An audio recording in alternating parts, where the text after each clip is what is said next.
Welcome to Sliver and Bite TV. Today we're making one of the 5 French mother sauces, Tomat.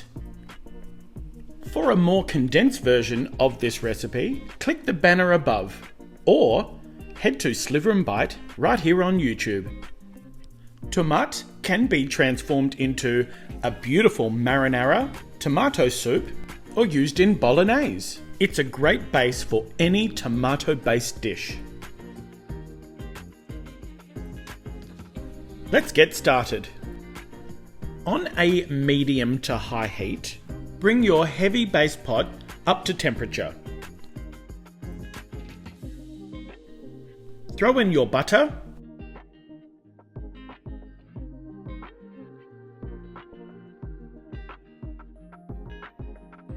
followed by the pancetta. Make sure that you have a 50-50 ratio for the meat to fat, because you want all of that fat to render down and really add to the flavours of the tomat.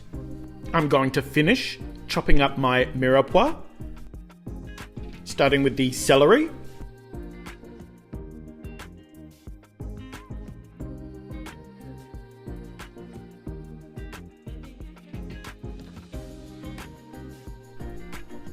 now moving on to the carrot,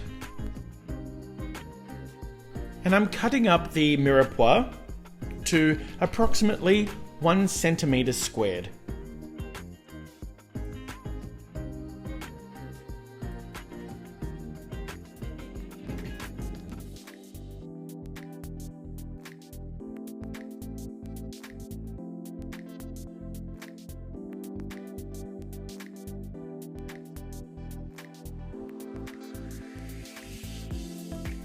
Don't forget to stir the butter and pancetta because you want to make sure you're rendering down the fat.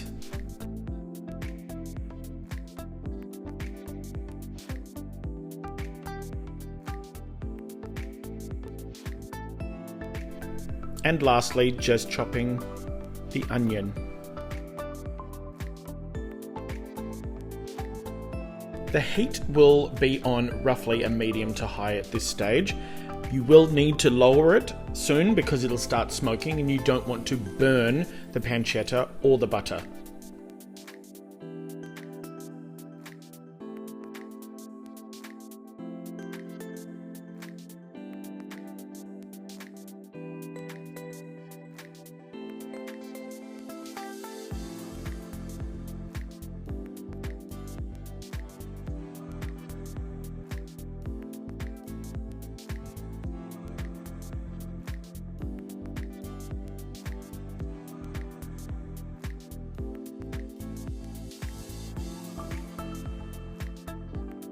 Starting to see a little bit of smoke. There will be some steam in that, but if you keep it moving, you will increase the chance of rendering down the fat by changing the position of the diced pancetta.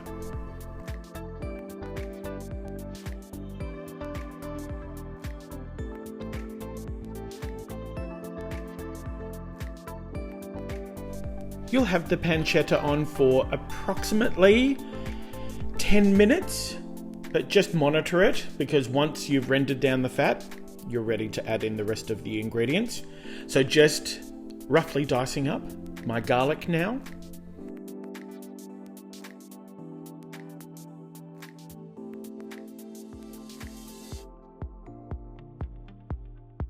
And don't forget to stir that pancetta.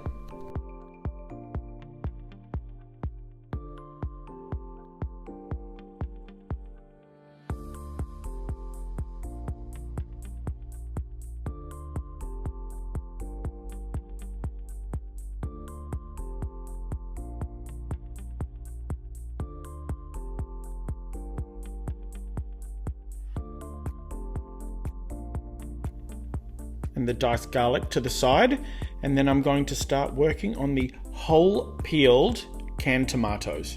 I like to use my hands. You can purchase it either already crushed or diced. However, be one with your food.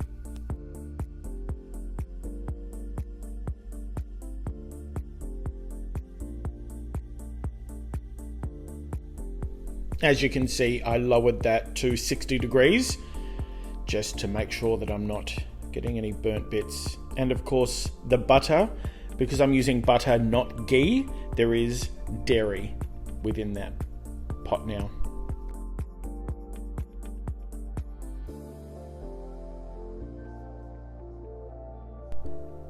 I've just removed the chicken stock from the microwave. I've just put it in there on a reheat just to remove the chill.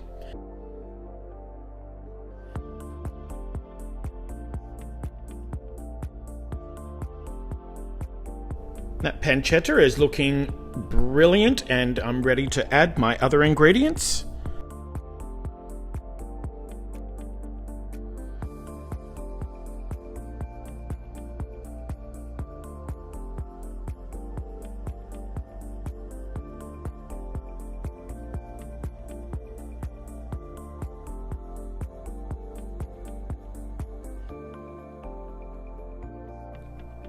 It's important to have the correct amount added into this recipe because unlike the other mother sauces that have a mirepoix, this is being blitzed and blended.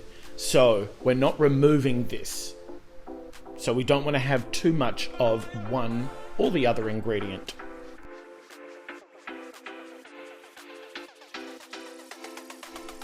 So we're just going to have this on the heat, medium to high heat, for approximately 5 minutes.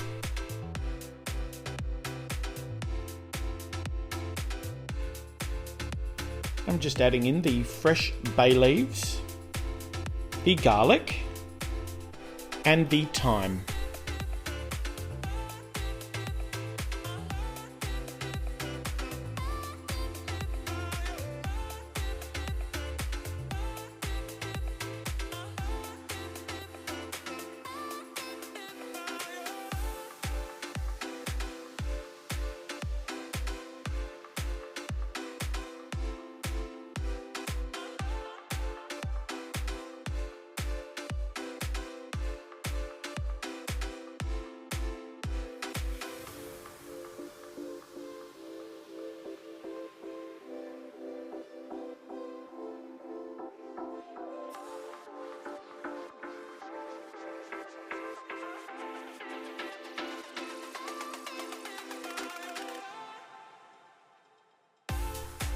Now adding the chicken stock.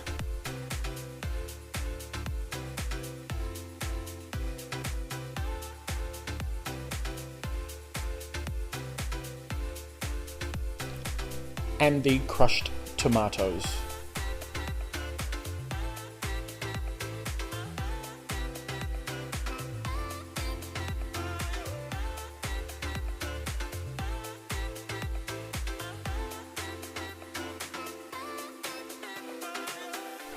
We're going to mix that. It's not too necessary to bring this up to a simmer. You can do, however, it's about to head into the oven at 160 degrees Celsius for approximately 60 minutes. So lid on. At about the 25-minute mark, carefully pull it out because that is a lot of hot, heavy stock and you don't want that to fall off of the wire rack. So give it a little mix and then we're closing that up for the remainder of the time.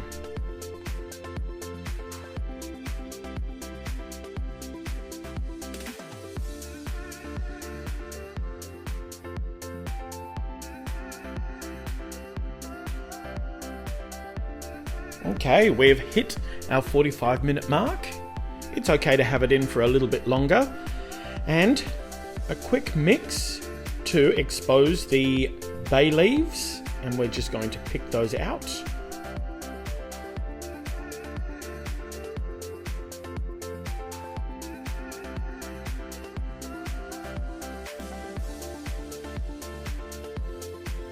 It's always handy to remember how many you put in because you want to make sure you retrieve them all because you don't want to blend these into your tomat.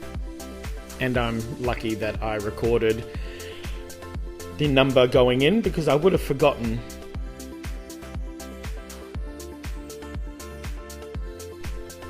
And with a stick blender, we're going to do a couple of short, sharp whizzes because we don't want this to fly out of the pot. And once it's thickened up a little bit, you can do longer whizzes to really blend this together. You'll want to make sure that you blend this fully. You'll notice that I go to a food processor because I found that the stick blender wasn't blitzing some of the pancetta.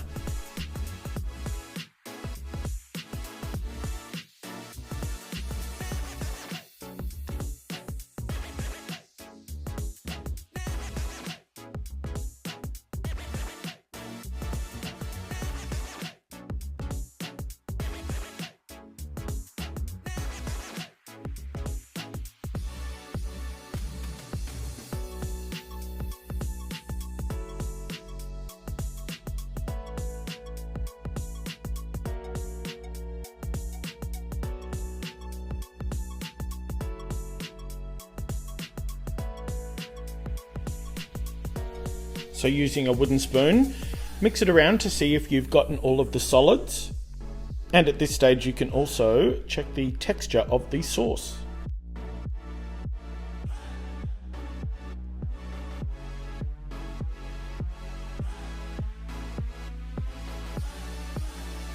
And of course, a taste test.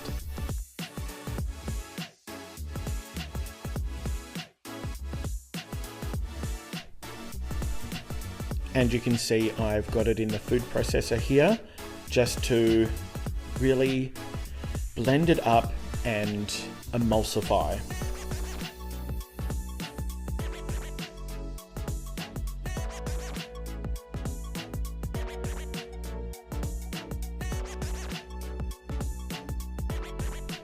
That's looking perfect. You can let this mixture cool now before putting it into the fridge. You can decant it into some jars and keep it in the fridge for up to a week. Otherwise, you can have it in a jug covered with cling film for up to 3 to 4 days. And it is that simple. Tomat.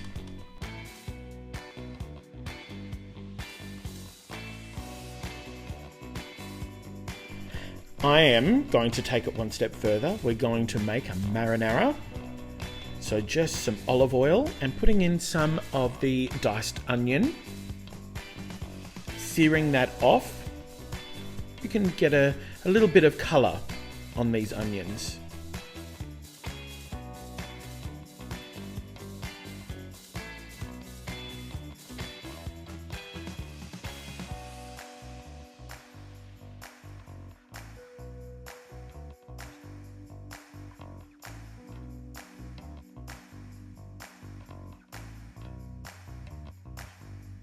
And once you've got a little bit of colour on the onions, you can then put in your garlic. You don't want to put it in too soon because the garlic does cook faster.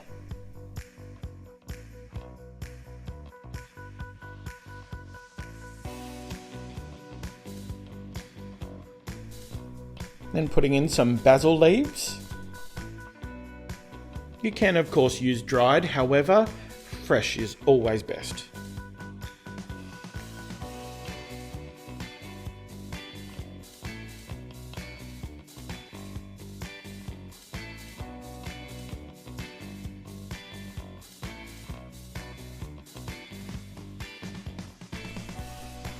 Some pepper and some salt.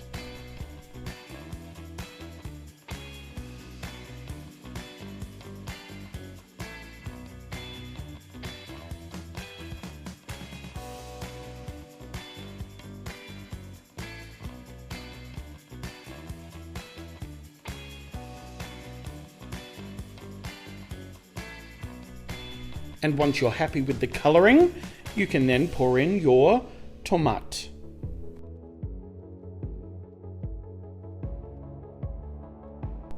There's no finite amount that you really need to stick to here for the marinara, so you just measure with your heart.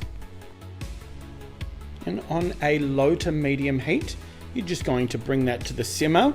The aim is to reduce this slightly and infuse the tastes into the tomat. The color will change a little and it will become slightly thick. No cream needed. It is creamy enough. I'm going to finish reducing this behind me and get started on the meatballs. So in a bowl, I've got some finely diced onion, finer than the previous dice that you saw, and an egg, some bread. I've got some fresh thyme. I have some salt, pepper, and just mixing that together. Using my hands again, you know, I like to feel the food, and then I'll move to a spoon just to make sure it's fully incorporated.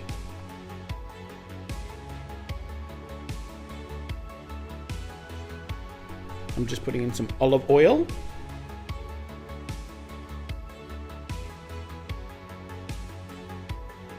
Make sure you've got that to a decent heat because we don't want the mince to stick.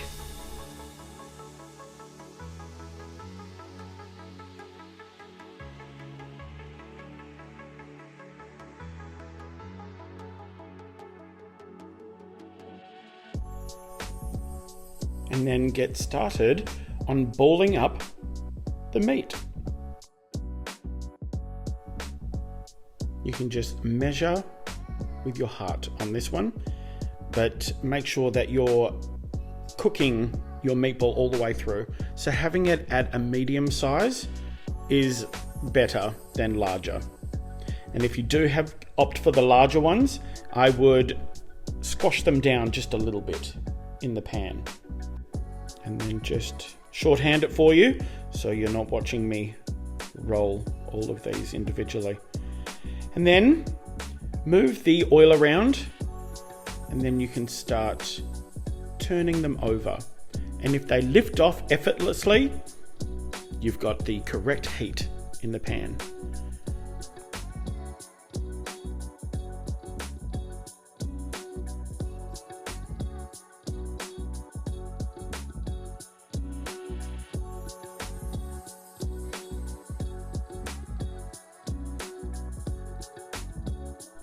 Now transferring the meatballs to the marinara sauce, which is reducing quite nicely.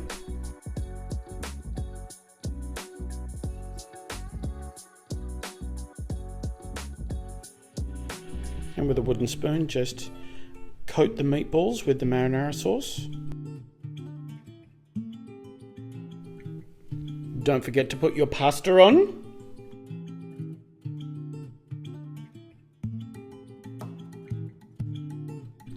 I love this part. It's time to plate up. Pasta in a bowl, and that stunningly rich, smooth marinara with pork meatballs. Placing the meatballs on the pasta.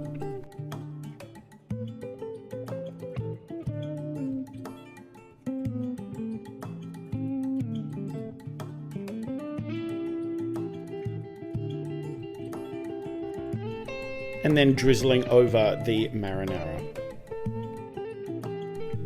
And of course, some parmesan.